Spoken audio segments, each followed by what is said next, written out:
Shalom.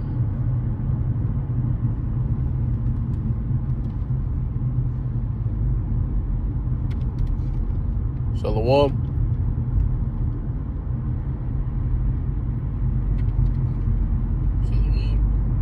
Alright. So Shalom.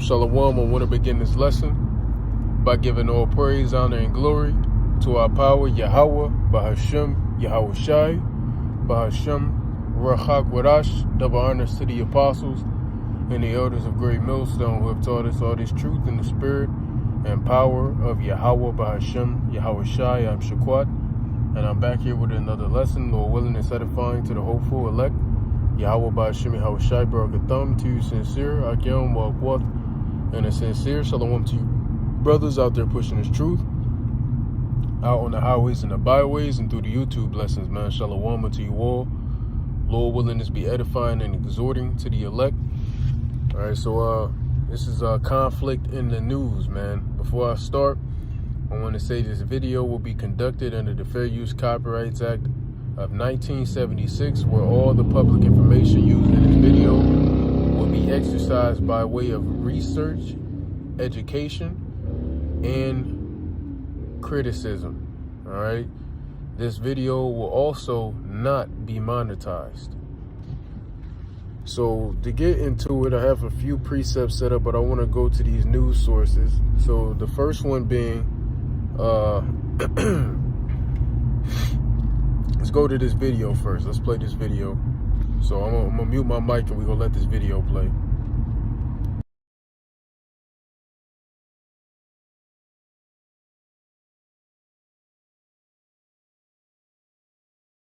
And it's been another day of watching the price of gas go up. That is right. The military action in Iran is still creating fear and driving up the cost of oil. Our Matt says he's here tracking the prices in the area. Hey, Matt. Hi, Megan, Todd. You know, it's only Thursday. What a week it's been, right? I'm looking at the Gas Buddy app right before I came out here, and I'm seeing most prices from about $3.19 to $3.59 in Palm Beach County. More of the $3.29 pricing up on the Treasure Coast. Now, we did see another jump in the price of gas and diesel today, with new deliveries to gas stations out of Port Everglades in Fort Lauderdale.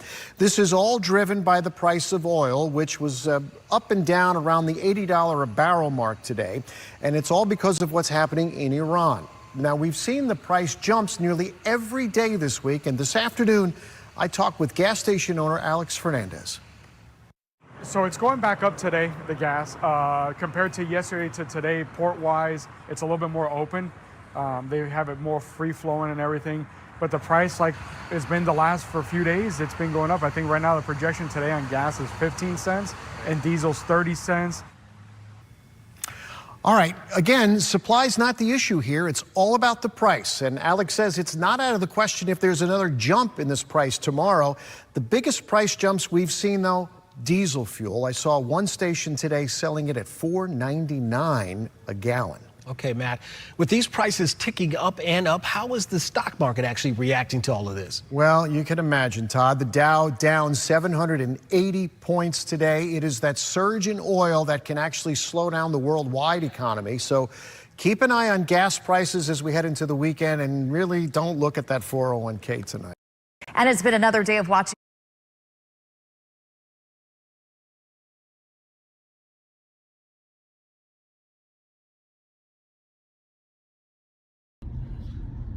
So, as you see by that video, gas is surging in Florida, and it is. I can concur and see that it indeed is doing so, because I'm here in Florida right this second, and it's going up everywhere. I seen something, someone showed me some of in LA, gas been like $7 a gallon, right? So, gas is going up everywhere, but here in Florida, it's a very notable place that gas is going up at, and that's due to the war with Iran. All right, and the oil prices surging up and things of that sort, which we told you all, starting with the elder apostles on down, that gas was gonna go back up like it did in 2022. All right, like that major gas price jump where niggas was in the Midwest paying $5+ per gallon. Niggas was in Cali paying like $15+ a gallon. You know, shit was getting wicked, you know? So gas is gonna start surging again as a key of inflation. All right, with war comes inflation. All right, with war comes inflation. And it's funny because y'all idiots believe Donald Trump. It's still funny to this day. This nigga said day one he gonna come into office and lower prices for everything. Day one, this nigga, the price of eggs surged through the fucking roof. So it's like the nigga did nothing. I'm gonna stop all wars. Now he's starting another war. And he's been at war since he's been in office. You know what I'm saying? So I think this nigga got the most wars started as a president. Some of that sort. It was some type of war statistic that I saw earlier this week. The nigga is the cruel Lord. He's the cruel Lord indeed. All right. So I want to go to the other article and we're gonna get some precepts. So let's get this one right here. It says full-time workers earning minimum wage in the U.S. can't afford 2-bedroom apartments. Can anyone live off $7.25 an hour? And the answer to that question is no, nigga. Unless you are dependent, your ass cannot live off that shit as an independent. You cannot live off no $7, man. You could barely live off fucking 20. So how the fuck you gonna live off 7 and you could barely scrape with 20? And I'm talking about 20 single home income. You could barely scrape with that. So how the fuck you gonna scrape by with 7? That don't even make no sense. Nobody in America should be getting paid that unless you're in fucking high school or middle school. You understand? Like, I went into the statistics a while back, a few months back, where to match the buying power, the spending power of 1970, all right, of the 70s, the minimum wage, all right, or to match the minimum wage spending power of the 70s, the minimum wage today would have to be $66 to match it. And even then, that's still not enough because shit, it just costs too fucking much, man. Shit just costs too fucking much. You know what I'm saying? And note to self, if you didn't know, the minimum wage of the 70s was like $1.20 to $1.70 an hour. So that was the minimum wage, my nigga. Why the fuck is it 2026? It's 50 plus years later and minimum wage has only went up. National minimum wage has only went up $6. Not even a full 6. It's went up like $5 and some change over the course of 50 plus years. Does that even make any sense?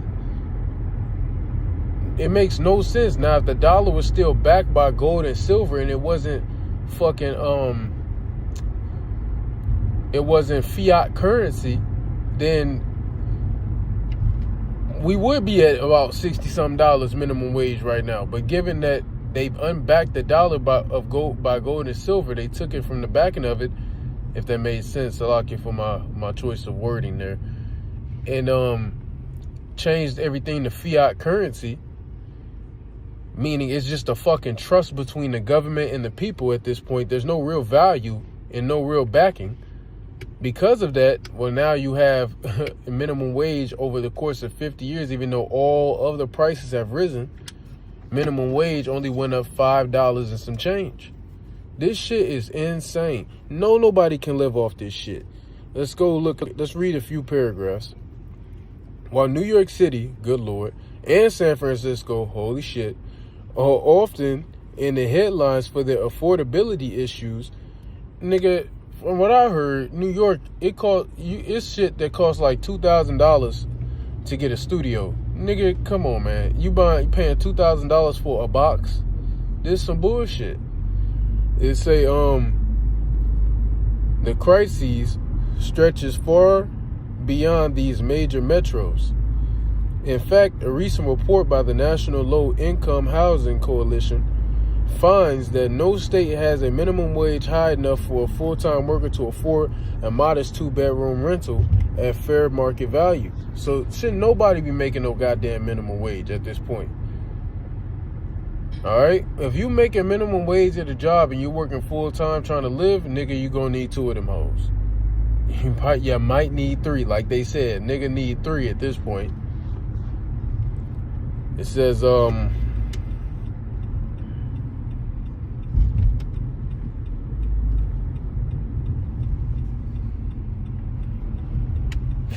if you're working full-time at minimum wage in America, the math is brutal. You can't afford a modest 2-bedroom apartment. Not in California, not in Mississippi, not anywhere. Damn sure not in Cali. Let's put an emphasis on that one. West Virginia is the cheapest state to rent a 2-bedroom apartment, according to the report, but a full-time worker would need to earn $18.94 an hour to afford it at fair market rent. That's more than double the federal minimum wage of $7.25. And let's be honest, not many jobs are even offering $18.94. And even then, let's be honest, $18.94 is still not enough, my nigga. That shit's not livable, depending on where you're living. It says, and it's not just low-income workers anymore. Even many middle-income renters, which, hey, man, the middle class is through. It's rich and poor at this point, and it's going more and more to that route. It says, are feeling the strain.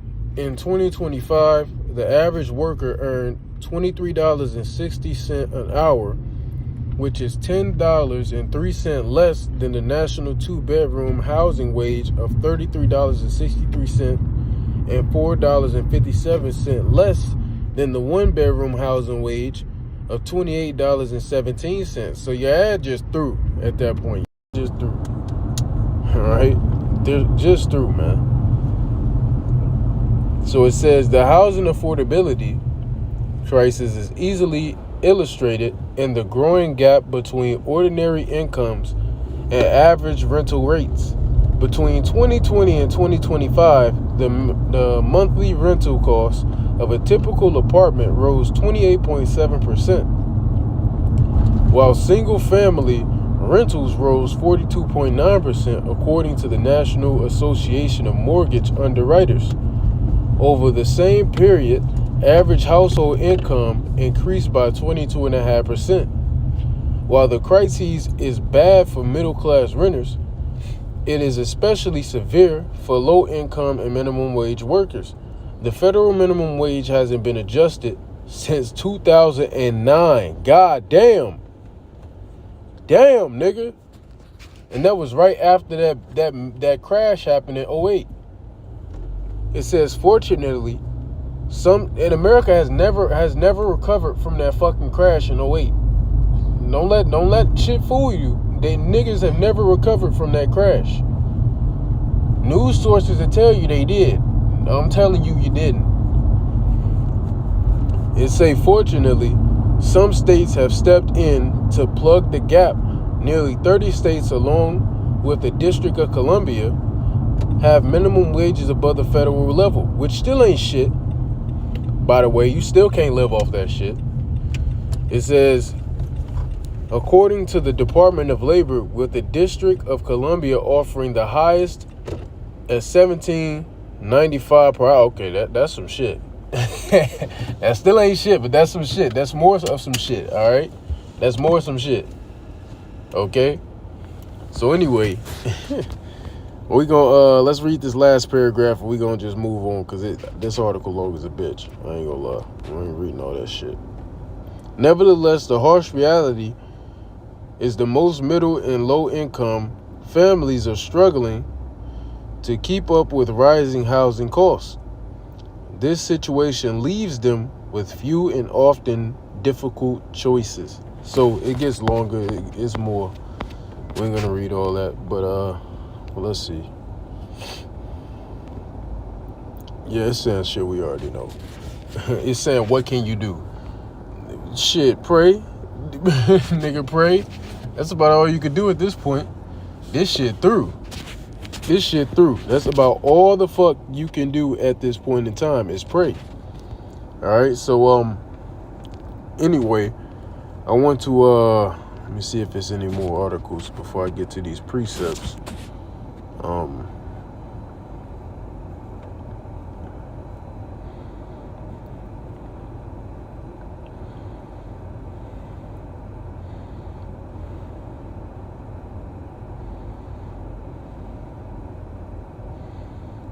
Yeah, we could pull these. Why not? I guess make this an article type lesson.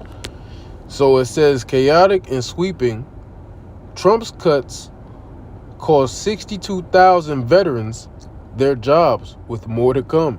So with these, different cuts that Trump is making, all right, it cut 60,000 plus veterans of their jobs.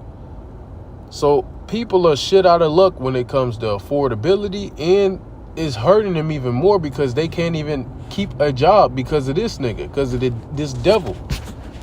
All right, so people can't even keep a job. When you go to this one, trade deficit hits all-time record under tariffs as 83,000 jobs vanish.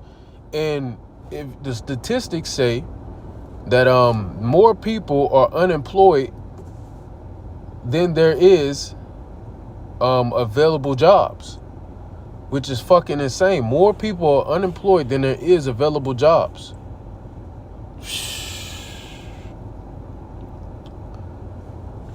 The U.S.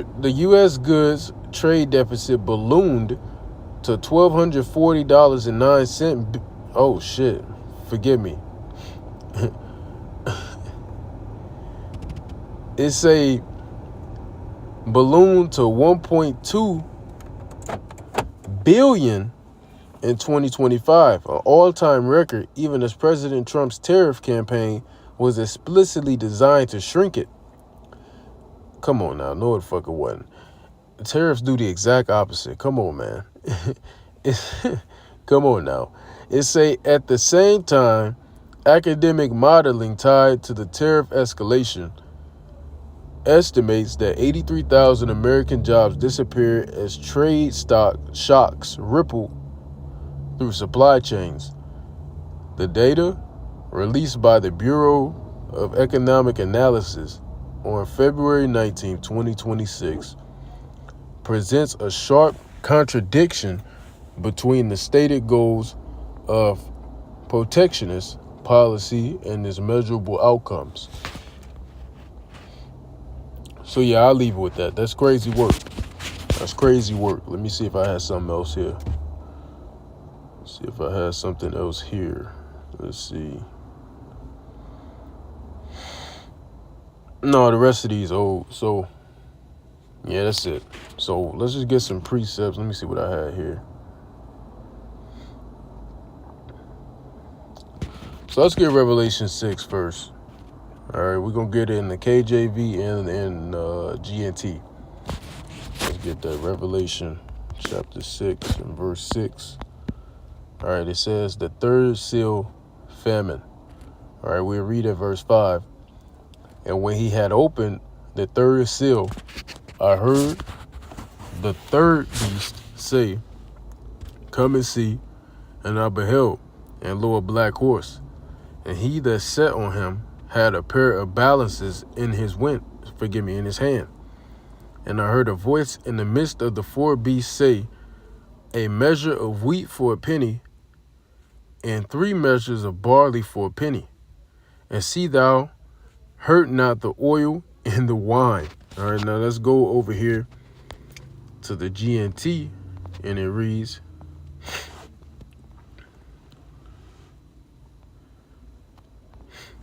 I heard what sounded like a voice coming from among the 4 living creatures, and which said, a quart of wheat for a day's wages, and 3 quarts of barley for a day's wages. But do not damage the olive trees and the vineyards. Through, man. And if you didn't get it already, I'm going to show you by a Google search, a simple Google search. This is a representation of inflation, man. This is a representation of inflation. When you go over here to Google, I said it's Revelation 6 and 6 talking about inflation. The AI overview said, yes, Revelation 6 and 6 is widely interpreted as describing severe economic crisis and hyperinflation and famine. And hyperinflation is here. We've seen glimpses of hyperinflation, and it's going to come back. It's going to come back on a mass scale. We're seeing inflate. Well, we've been seeing inflation. Inflation never stopped.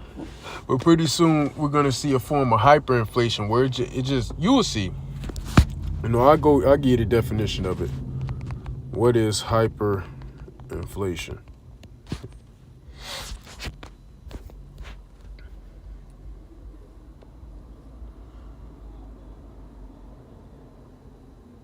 Hyperinflation is an extreme and rapid form of inflation where prices for goods and services rise uncontrollably in a very short period. All right, so there you go. And we're entering into that very soon.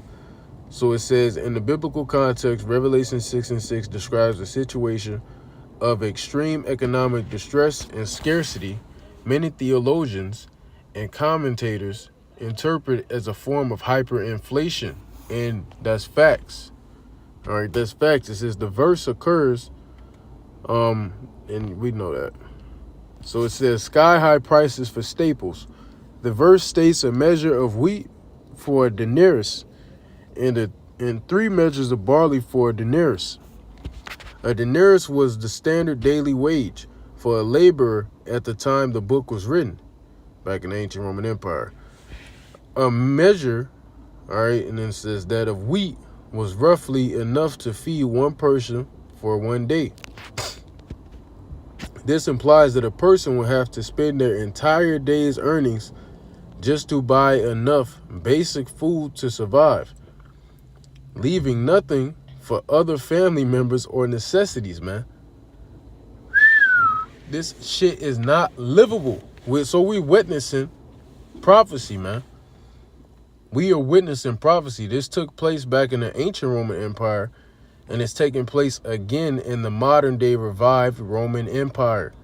It's taking place again, but it's going to be on a worse level this time, right? It says the symbol of scales.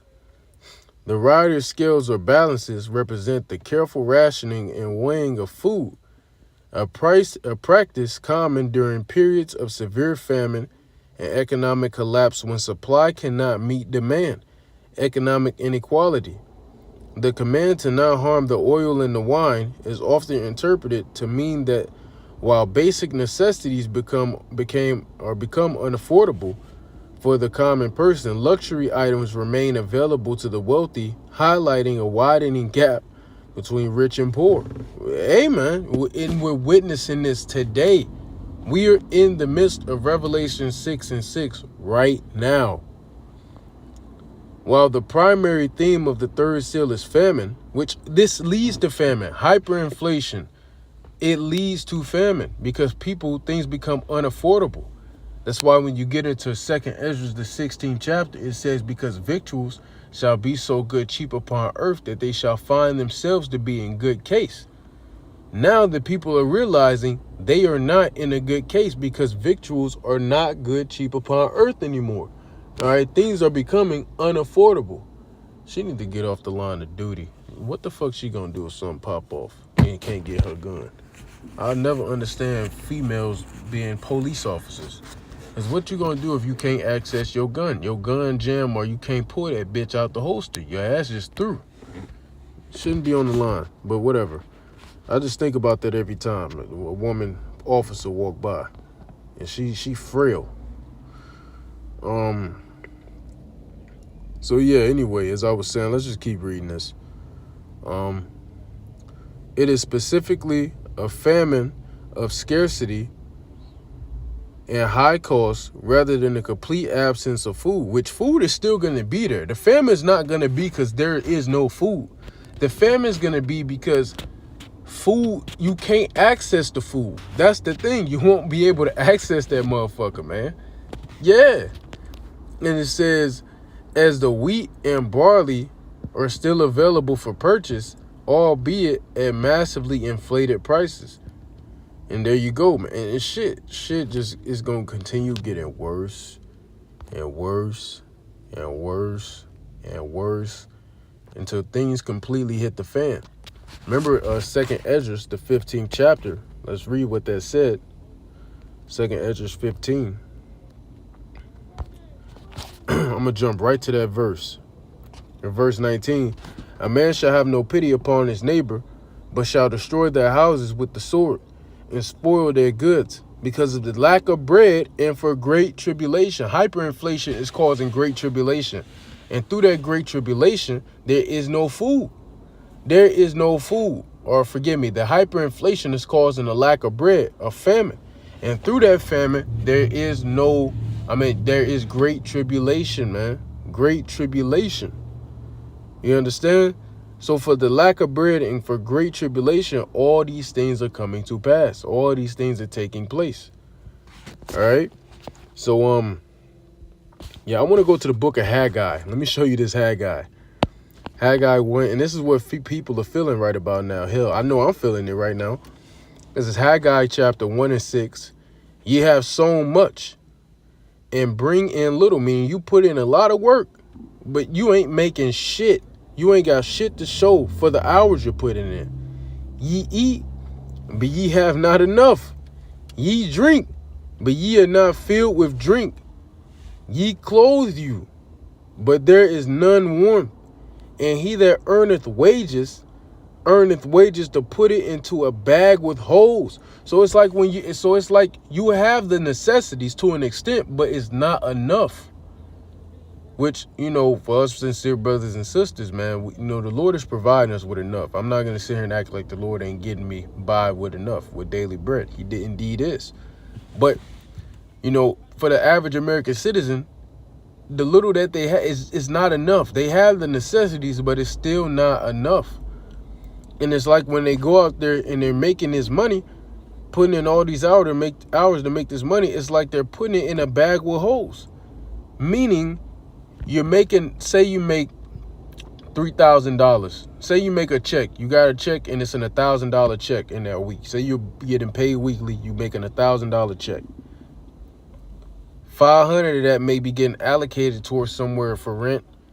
200 of that going to a car, some going to other necessities. By the end of it, you probably got $50 to $100 left out of that $1,000 check. It's like you're putting it into a bag with holes, man. As soon as you get the money, you have to dispense that motherfucker, man. You don't get none of that shit. It's like you ain't working. People are putting in all these hours to survive, just to survive at best. And they're barely doing that.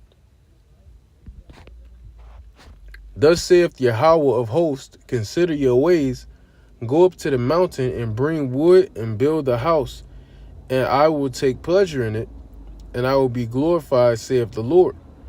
All right, so there you go. And that's how you avoid all of that, man. Trusting on Yahweh by Shem Yahweh Shai, 100%.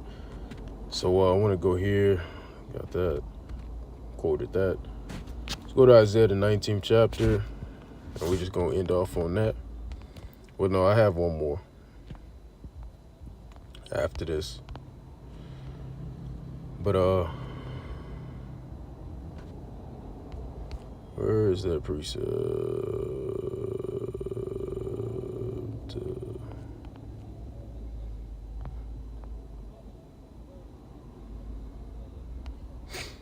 Isaiah 19 and 15.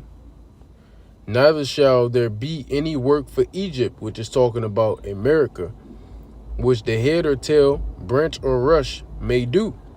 All right, so there's not going to be any work for Egypt, man. Remember, 62,000 veterans are out of work. 83,000 jobs have been cut due to the Trump tax cuts or whatever he's talking about. And it's way more than that. The number is inflated. All right. When I say that, I mean it's not giving the correct number, man. It should be inflated even more because more people are out of work. Way more people out of work, and they've been put out of work in such a way that they can't even apply for unemployment. And even then, unemployment ain't giving your ass shit. This place is through. All right, and I want to get this out of Proverbs 29. And in verse 2, it says, when the righteous are in authority, the people rejoice, but when the wicked beareth rule, the people mourn. All right. Are the righteous in authority? Well, clearly not, because the people are not rejoicing. Everybody, and I mean everybody, no matter if you're an Israelite, a heathen, whatever, they're mourning. They're not rejoicing. They are mourning indeed. So this shows you the wicked is bearing rule at this point in time. You know?